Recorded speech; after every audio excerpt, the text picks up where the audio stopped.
Hello everyone, welcome back to Side Topic, to the Mouflon table, and today it's a very special episode. It is on recording 7 o'clock in the UK, 9 o'clock in Cyprus, and 24th May on a very beautiful Sunday, well, very rainy Sunday in Cyprus. Today I'm with Mr. Berk Erşika and Mr. Hüseyin Erdağlı and myself, Dorga Kingen. Today we'll discuss about the election results and the election process and what this means for the Cyprus problem, what this means to the Republic of Cyprus, the government, and etc. Before we start, I just want to say that we had an interview with Hulusi Kilim with Walt. Unfortunately, it's in Turkish, but I think you should definitely watch that 10 minutes, and it's very nice with subtitles, and you can see a much more in-depth analysis by an actual politician. And here we're just youngsters who are observing the island from afar.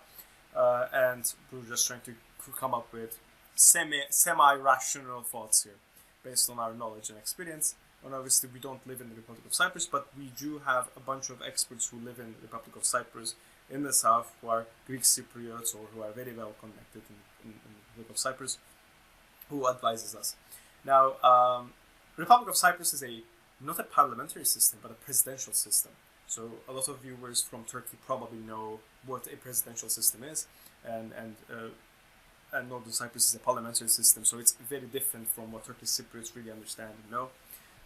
What this election was is a parliamentary election, so Nikos Christodoulides and his government doesn't change, but there are some pinpoints that we're going to show you how this will affect his government and how it functions. Yes, Mr. Hussein, do you want to talk about the parliamentary system, and then we'll move on to the election results? Yeah, sure. The main difference is in parliamentary system, basically, the highest voted party has the right to create the government, whereas in the presidential election in Republic of Cyprus, the president is separate from the government, like the parliament, and the highest voted. The main difference between the presidential and parliamentary system is obviously the parliamentary system.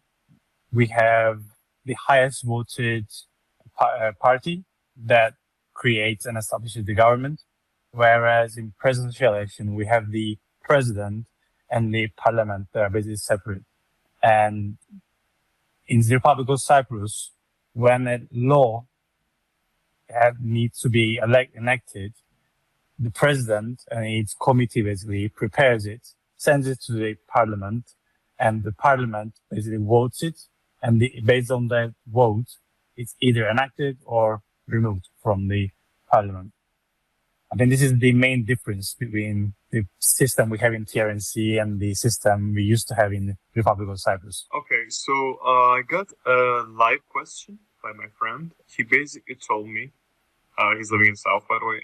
He told me that the reason why DC's, the party DC, the loss of votes by DC was caused by the hatred for, I think, Christodoulides, and they see Akel and Diko as an alternative. This is simply why they increased their votes. This is a little feedback that I get. I just wanted to share here with you guys. I was shocked when I hear Diko get a lot of votes. I had really mixed feelings actually. I mean, I was obviously scared from Elam because it's far right, and just like in every EU country, we have rise of far right. It's nothing we know because we live here.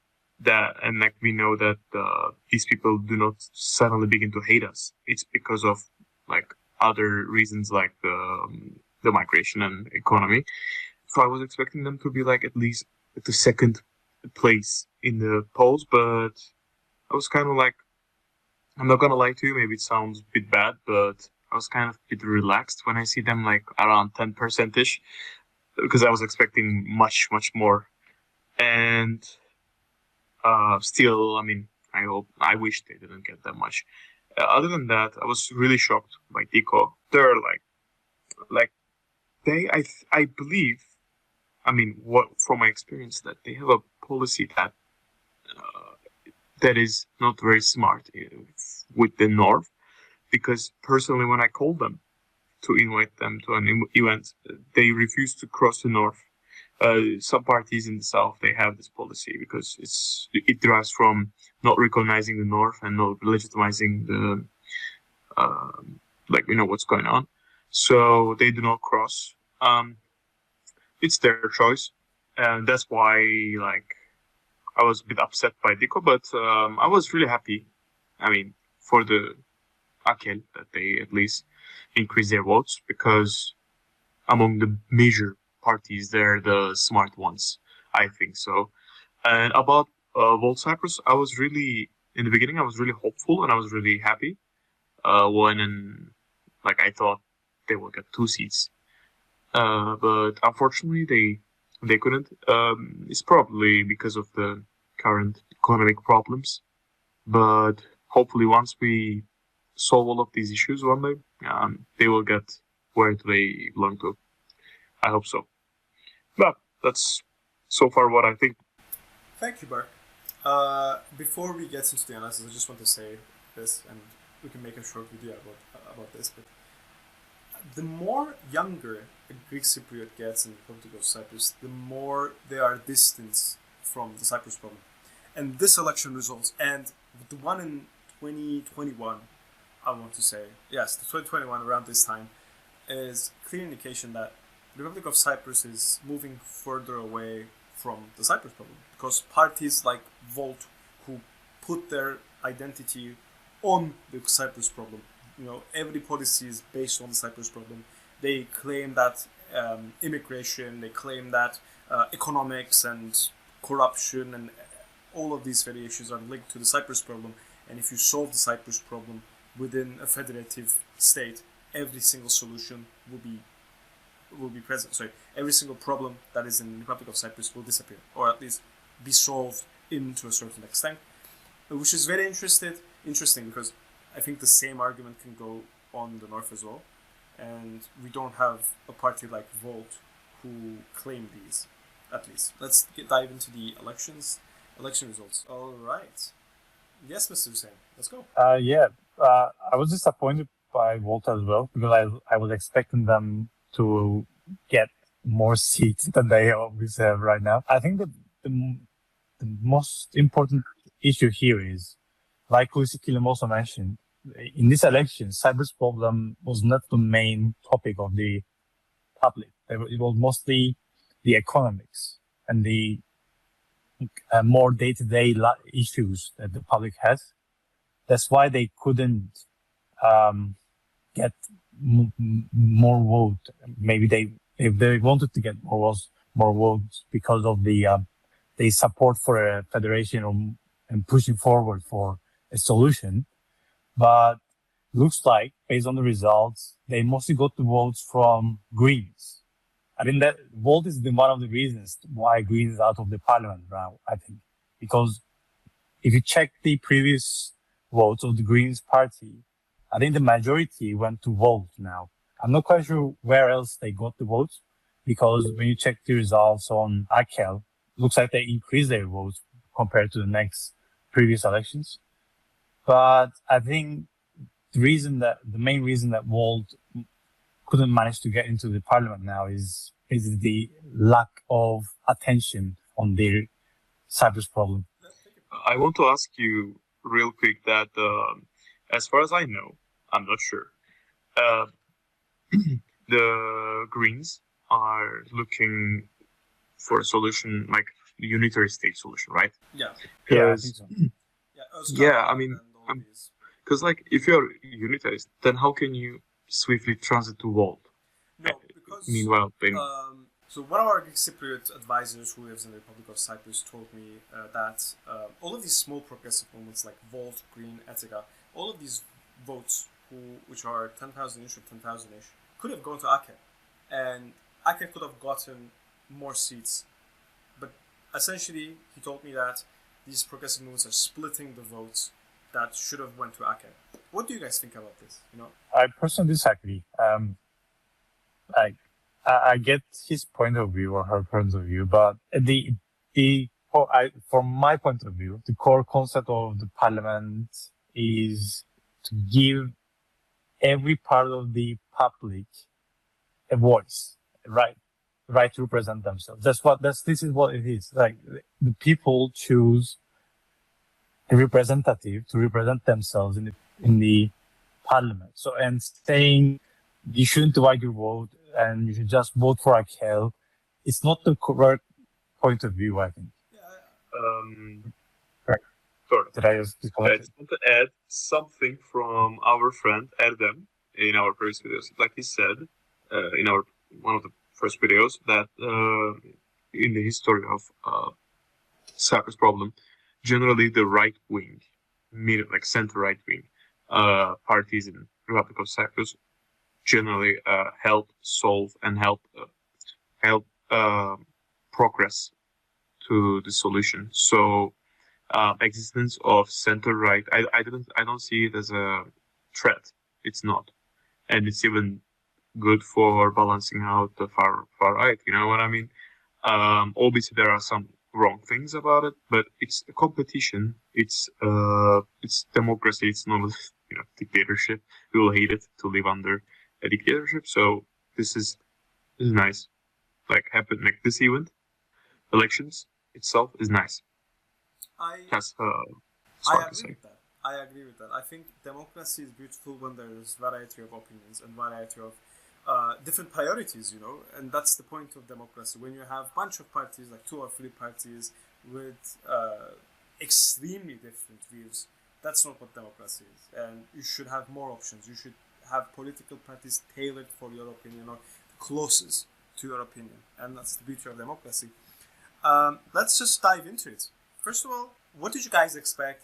How is the results? How do you compare those? I'm happy that the creation. I'm really happy for the creation of Alma. Actually, I didn't know much about this ideology, but I heard that it's like mainly about some kind of like renovation, some kind of update for policies. I don't know who are they, what are their backgrounds. I just like the idea. I also like the direct democracy idea, but it's Phidias and you can mark it. Yeah. Now we have technology. Phidias is trying something good and new, and I wish we also had this kind of like nuances in the north. I think it's really important to have because in the north we have pretty much same parties coming back, and I think it's really nice. We also need people like Phidias, but I doubt we have the collective capacity or collective knowledge of this this level. I will say in that sense, we have a bit too much die-hard party kind of way. In the south, they also have, like Doruk said before about with Akel, and maybe with Elham too. That's all I will comment probably for now. What do you think, Hussein? As far as I know, DC, the sole purpose of DC, they established to solve the Cyprus problem. So, and when you think about it, we went to Crans Montana during Anastasiadis' term. Like, he was from DC as well. And we remember what was the outcome of the Annan plan when Akel was against it, basically. Well, let's not say against it, or maybe they didn't show the support that we were hoping for. So,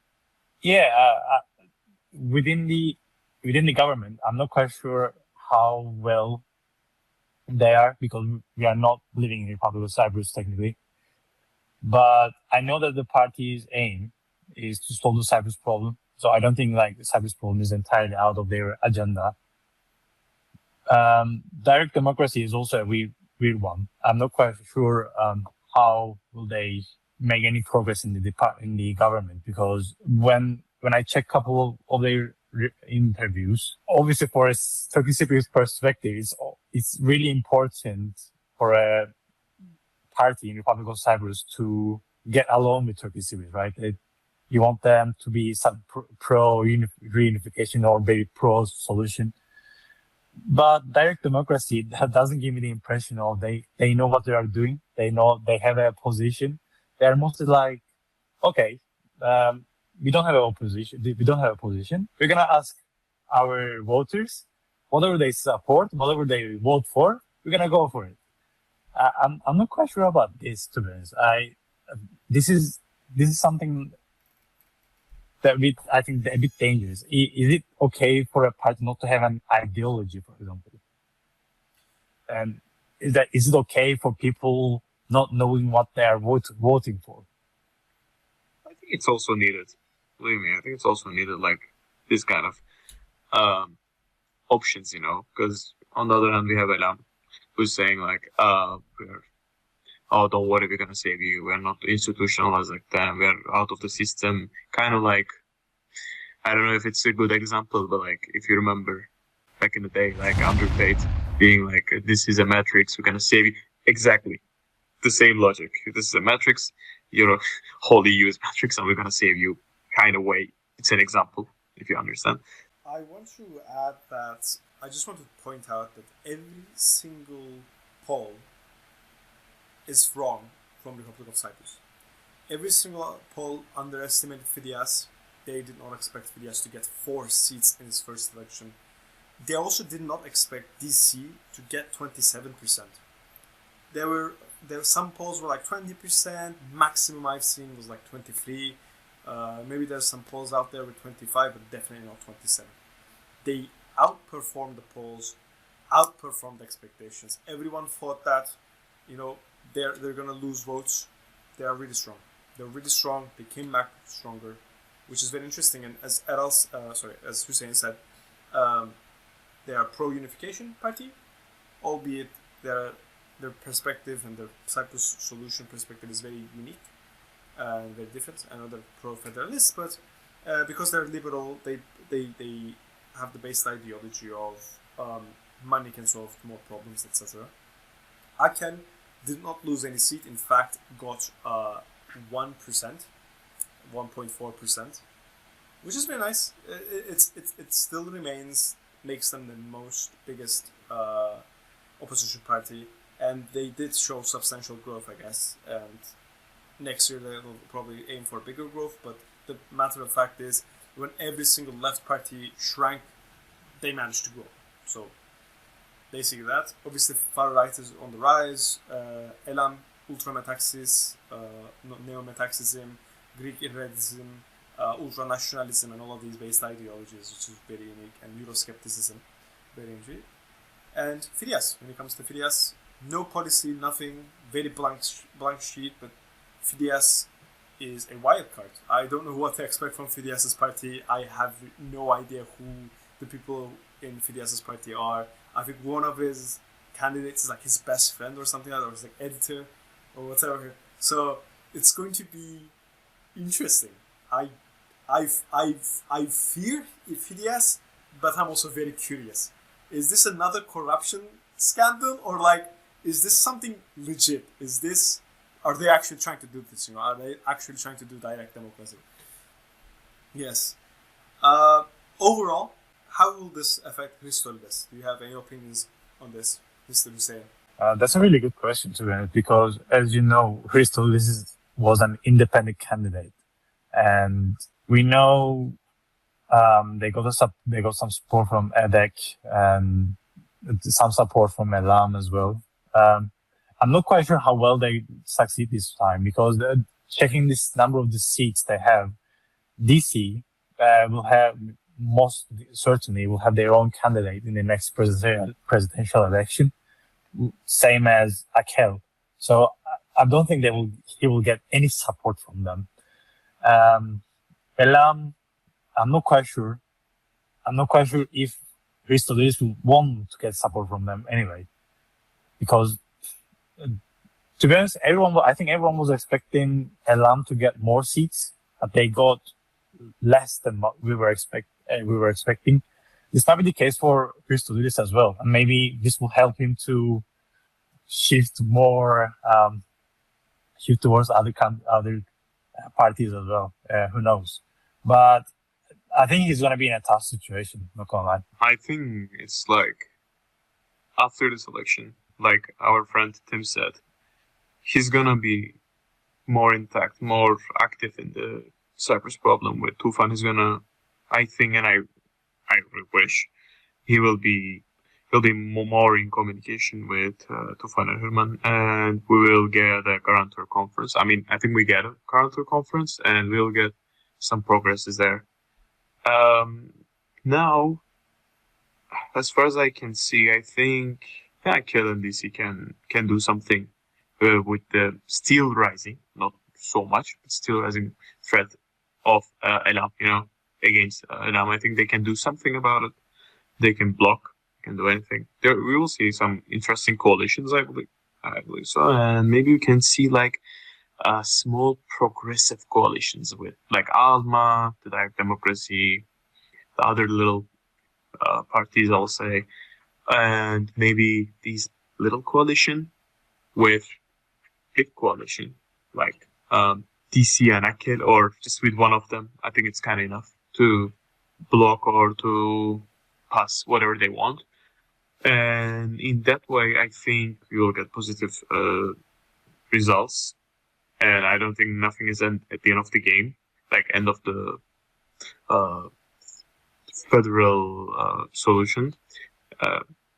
Nowhere close even. So we're all fine. Just wanted to clarify that. Yeah, I think the effect on the Cyprus problem is pretty much the same, or even it's gonna be better. Yeah. What I think. I hope so.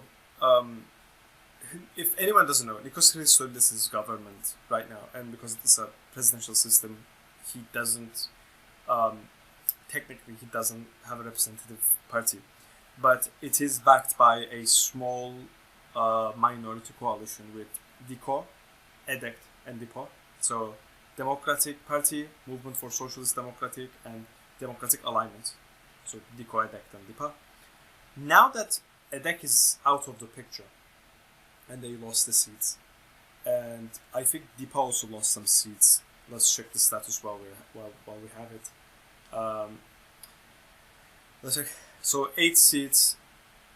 We see that DICO lost 1.3%. So 1.3% from DICO is lost. We have Democratic Cyprus, the PDS party. EDEC, the socialist ones, lost by 3.5%, 0 seats, and the others lost around 3% as well. So, as you guys said, Nikos Christodoulides' minority-backed government is smaller, and in fact, dismantled. I have 2 theories about this. One, he has to approach the nationalists. Elam is too big to ignore. They were playing as an opposition. Now they want to chip in. Now they want to get in. Or, now that DC didn't get really weaker, okay, they lost some seats, yes, that's true, but they're not weak. They are number 1 ruling party continuing. Akel did not get weak, growed a little bit by percentage, not by seats, but by percentage. Both of these parties are pro-Cypriot, and that would be, let me quickly calculate, let me move back to the calculations. That's actually 50%, more than 51% pro-unification, including Volt and other parties and Alma, etc. We have more, around 55 to 60% pro-unification. So either Nikos Christodoulides will play to Alma, play to Direct Filias, Direct Democracy, or nationalist. Either it's pro-unification, more Cyprus solution, or more nationalism, less Cyprus solution focus. This is the only 2 parameters that he has if he wants to continue to rule the way he continues. Yeah. Yes, please, Mr. Beck. I just want to add very little information. In the Republic of Cyprus, around 80 to 75% of the people still supports bi-communal federation. Just want to add that. So any kind of move that Christodoulides will do, he cannot ignore that demand. So I don't think we'll be so much far away from the prospects. That's my idea. Yes, Hussein. I also agree. To be honest, I think Christodoulides might use these results to back himself in an attempt for a new negotiation process. I think if he can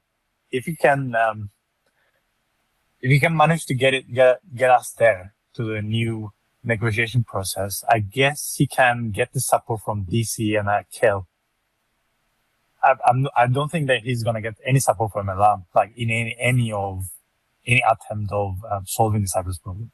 So I don't think he's gonna lead. And since we are talking about a new possible attempt in July, I don't think he's gonna lean towards Elam. I think he's gonna try to get along with DC, or most probably DC, not like Kel. But I think he's gonna try to get support from DC to also make the new negotiation process to go forward.